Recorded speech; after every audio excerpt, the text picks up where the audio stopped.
Genèse chapitre 43, Bible de Jésus-Christ. Or, la famine devint fort grande dans le pays, et il arriva que, comme il eut achevé de manger le blé qu'il avait apporté d'Égypte, leur père leur dit, retournez, achetez-nous un peu de vivres. Judas lui répondit et lui dit, cet homme nous a expressément déclaré, disant, vous ne verrez point ma face, à moins que vos frères ne soient avec vous. Si donc tu envoies nos frères avec nous, nous descendrons en Égypte et nous t'achèterons des vivres.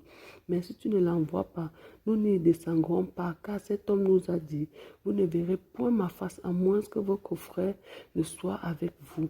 Et Israël dit, pourquoi avez-vous mal agi à mon égard, en disant à cet homme que vous avez encore un frère? Il répondit, cet homme nous a interrogés sur nous et sur notre famille, en disant, votre père vit-il encore? N'avez-vous point de frère? Et nous lui avons déclaré selon ce qu'il nous avait demandé.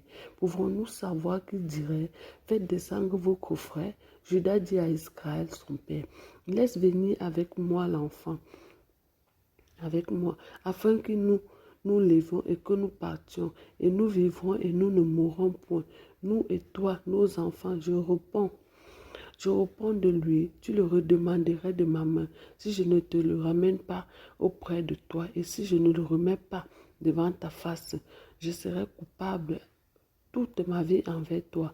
Car si nous n'avions point tardé, certainement nous serons déjà de retour de retour 2 fois. Alors Israël, leur père, leur dit, si cela est ainsi, faites ceci, prenez vos bagages, dans vos bagages, les meilleures productions du pays, pour emporter un présent à cet homme, un peu de baume et un peu de miel, des épices, de la myrrhe, des dattes et des amandes. Prenez avec vous de l'argent au double dans vos mains et apportez l'argent qu'on avait mis à l'entrée de vos sacs.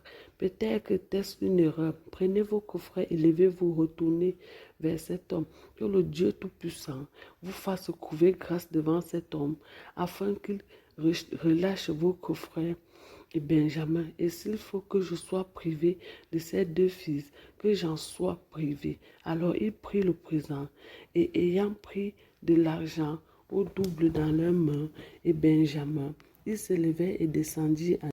Puis il se prosternait devant Joseph. Dès que Joseph vit Benjamin avec eux, il dit à l'intendant de sa maison, faites entrer ces gens dans la maison, tuez et apprête quelques bêtes, car ils mangeront à midi avec moi. Cet homme fit ce que Joseph lui avait dit, et il conduisit ces gens dans la maison de Joseph. Il eut peur lorsqu'il fut conduit dans la maison de Joseph, et il dit, nous sommes amenés à cause de l'argent remis l'autre fois dans nos sacs. C'est pour se jeter sur nous, se précipiter sur nous. C'est pour nous prendre comme esclaves et s'emparer de nos ânes. Il s'approchait de l'intendant de la maison de Joseph et lui adressa la parole à l'entrée de la maison. Il dit, pardon, mon Seigneur, nous sommes déjà descendus une fois pour acheter des vivres.